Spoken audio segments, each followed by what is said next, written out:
She said, son, don't be the one. At the end of my high school career, I was offered a full scholarship to Miami of Ohio. I had an opportunity to go there to be the first African-American quarterback at that college. And I accepted that scholarship. And then it was at that time that the second giant in my life spoke, and that was my mother. Mom couldn't make the trip because the car was all packed up. And then she spoke some words into my life. She said, son, don't be the one. She said, son, there are going to be people there at Miami of Ohio. They're going to say the only reason why you're there is because of affirmative action or because you're on a scholarship. She said, son, don't be the one. She said, son, there are going to be people there that are going to say not only can't you learn, you don't want to learn. She said, son, don't be the one. She said, son, there are going to be people there that are going to say not only can't you get along with others, you can't even get along with your own people. She said, son, don't be the one.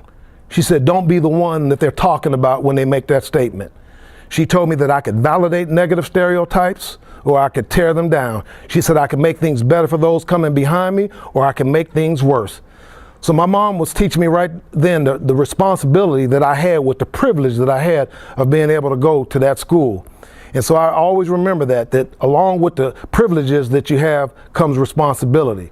And that made a difference in how I went about my work at school, how I carried myself in public. And little did I know that 27 years later that my son would attend Miami of Ohio, who has the same name, and people would remember.